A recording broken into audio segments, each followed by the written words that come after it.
I'll be back. Terminator, Dark Fate. Where do I even begin? It's like watching a revered old soldier, once feared and respected, reduced to a grovelling fool, in front of an audience that never wanted to see this sad spectacle. This film is a travesty, a woeful miscalculation that manages to spit in the face of everything that made the Terminator franchise iconic. It's an abomination, a soulless, hollow attempt to milk a few extra quid from a once great legacy by slapping on a layer of so-called wokeness, so thick it suffocates whatever remained of the franchise's original spirit. If you thought Terminator Genesis was bad, strap in, because Dark Fate is here to redefine what it means to fail, spectacularly. And I'm here to hold them all accountable, so come with me as we explore the roadkill entrails, through production, plot, themes and cast, and let's get some accountability going. Let's be clear, James Cameron didn't just pass by the wreckage of this film like a tourist. No, he was the architect, the engineer of this train wreck. Cameron wasn't just some name slapped onto the credits to boost credibility as in Genesis. He was the one pushing the agenda, the one insisting that this mutilated corpse of a movie be forced onto life support. Cameron, the once great visionary behind the Terminator and T2, now seemed more interested in shoving his overbearing feminist narrative down our throats than in crafting a story that anyone could give a damn about. Cameron's insistence on bringing back Arnie was nothing short of delusional. Apparently, he thought that dragging a couple of geriatrics out of retirement be the spark to ignite this damp squib of a film. Schwarzenegger's return was less a triumphant homecoming and more a sad reminder that sometimes it's better to leave the past buried. And don't even get me started on the decision to resurrect Linda Hamilton as Sarah Connor. Ironically enough, they are actually the best things in it. The screenplay. A bloody mess. 6 writers were involved in this shenanigans. David S. Goyer, Billy Ray and Justin Rhodes, 3 writers who, between them, couldn't seem to decide whether they were crafting a political manifesto or an actual story. That's as subtle as a sledgehammer and as enjoyable as a root canal. With 6 writers involved, each one pulling in a different direction, the final product is a screenplay that has no idea what it wants to be. The production of Dark Fate was cursed from the start, plagued by reshoots, budget overruns and more creative clashes than a reality TV show. Tim Miller, the poor sod roped into directing this mess, was clearly out of his depth. Miller's vision, whatever it was, got trampled under the weight of Cameron's ego, and the studio's desperate need to be relevant. The result? A series of bland, uninspired action sequences that do nothing to elevate the material. Explosions? Sure. Car chases? Of course. But where's the heart? Where's the soul? The answer, dear viewer, is that it's long gone, buried under a mountain of CGI rubble. The special effects are nothing more than a hollow echo of what made the original Terminator film so groundbreaking. The Rev 9, the latest joke of a Terminator, is a pitiful attempt to recapture the terror of the T-1000. Instead of being a menacing force of nature, the Rev 9 is a laughable second-rate knockoff that looks like it was pulled from the reject pile of a low-budget sci-fi flick. Gabriel Luna, My Boy Was Done Dirty, does his best to inject some life into this half-baked monstrosity. But even his efforts can't salvage a character so poorly conceived it makes the TX from Terminator 3 look like a masterpiece of character design. And oh, the behind-the-scenes drama? Cameron and Miller clashed so frequently that it's a wonder the film made it to release at all. These two egos were like oil and water, with Cameron bulldozing Miller's ideas and turning the project into a chaotic mess with conflicting visions. The endless reshoots were a desperate attempt to stitch together a film that was already DOA. No amount of post-production wizardry could save it from its inevitable crash and burn. So what does this mess sound like? Well, Tom Holkenberg's score is as bland and forgettable as the rest of the film. It's the kind of generic, uninspired drivel that could have been composed by an AI algorithm, fed a diet of mediocre action soundtracks. Gone is the industrial intensity that made Brad Feidel's score a pulse-pounding masterpiece. In its place, we get a soundtrack that could put you to sleep, if the film's sheer incompetence didn't already have you checking your watch every 5 minutes. The sound design is similarly lifeless, with explosions and gunfire that sound more like afterthoughts than integral parts of the experience. It's as if every element of this film was designed to be as forgettable as possible. Let's talk about the plot, or what passes for a plot in this catastrophe. Dark Fate had the audacity to pick up after Terminator 2 Judgment Day.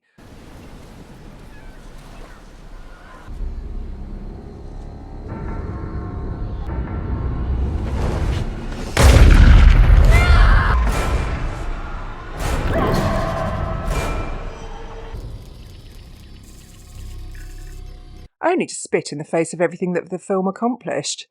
Killing off John Connor in the opening scene? Bold move, you might think, if by bold you mean idiotic. This isn't subverting expectations, it's annihilating them. John Connor was the heart and soul of the franchise, and his death is nothing more than cheap, senseless ploy to push the narrative in a direction no one asked for.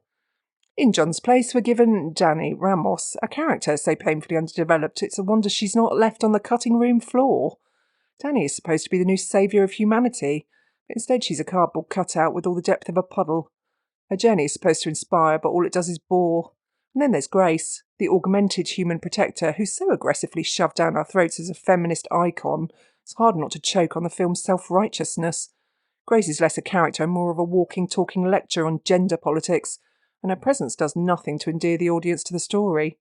The Rev 9 is a villain for the digital age, shiny, flashy, and completely devoid of any real menace. He's about as terrifying as a malfunctioning toaster, and his eventual defeat is as predictable as the rest of the film. So who's in this? Well, Linda Hamilton's return as Sarah Connor should have been the film's saving grace.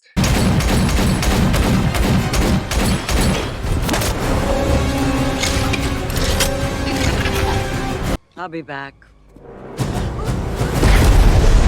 But even the once mighty Hamilton can't save this sinking ship. Her portrayal of Sarah is reduced to a caricature of the badass we once knew, a bitter, tired warrior who seems as fed up with the whole affair as the audience. Hamilton deserved better than this, and so did we. I hunt Terminators, and I drink till I black out. Enough of a resume for you. That when Dani's safe and this is all over, I am going to kill you. Arnie, the man who wants to find the Terminator, is reduced to playing a drapery salesman named Carl. Yes, you heard that correct. This will be very hard to explain to Alicia. Hi, honey. Hi. So you're Carl? That's what everyone calls me, yes. I'm never gonna fucking call you Carl. The T-800, once the epitome of relentless, unstoppable power, is now a suburban dad who sells curtains and talks about feelings. It's supposed to be funny, I suppose. All it does is make you want to weep for what this franchise has become. Natalia Rees as Dani Ramos is about as compelling as a wet blanket. Her character is so thinly written, so devoid of personality, that it's a wonder anyone thought she could carry the weight of the film. Dani's meant to be the new leader of the resistance, but she's so lacking in charisma and depth that it's impossible to care. Mackenzie Davis's Grace, the augmented human protector, is another missed opportunity. Davis gives it her all, but she's hampered by a script that's more interested in making a political statement than in creating a believable, relatable character. Did I say you could look at my private parts?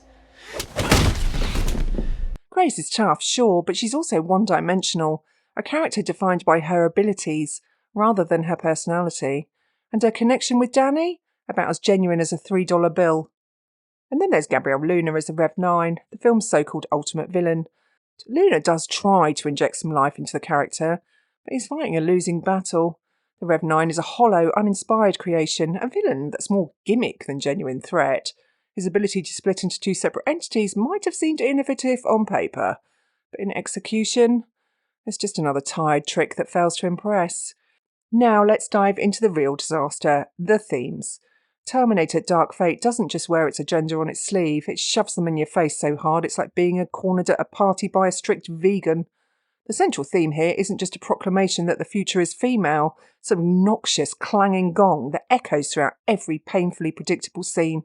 This isn't empowerment, it's condescension, and an insult to anyone who expected a coherent, engaging story. James Cameron was at the helm of this thematic disaster, ensuring that the feminist messaging was front and centre, even when it didn't fit, or rather, especially when it didn't fit. Instead of focusing on the gritty, high-stakes survival story that defined the original films, Dark Fate is more interested in ticking all the right boxes to appease the loudest voices in the current cultural climate.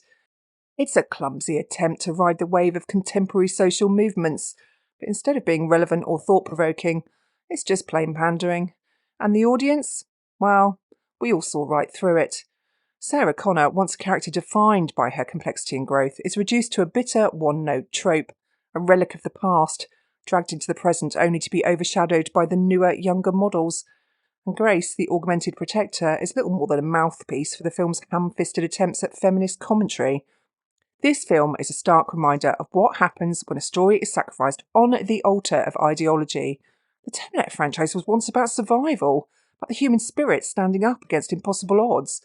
Dark Fate replaces those themes with a hollow, agenda-driven narrative that's as entertaining as a lecture on a Monday morning. Cameron Company forgot what made Terminator great. It wasn't just the explosions or the special effects, although those were excellent. It was the characters, the tension, the sense of impending doom that hung over every scene.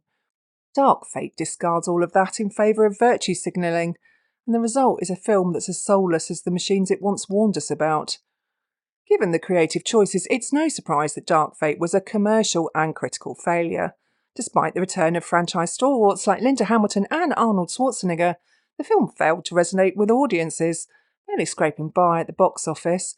With a global gross of approximately $261 million, the film didn't even come close to breaking even, considering its bloated production and marketing costs, which were estimated to be around $450 million. The backlash was swift and merciless.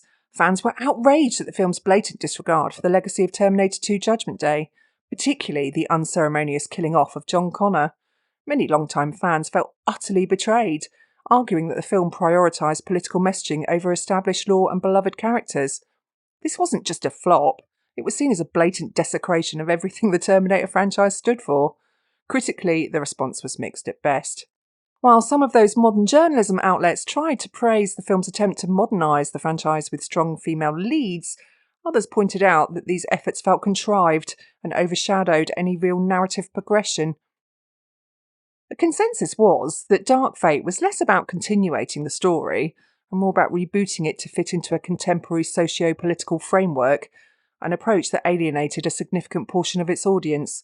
No, most of its audience. The film's failure was so profound that it effectively put the Terminator franchise back into the deep freeze, although James has been ranting recently about upcoming Terminator projects.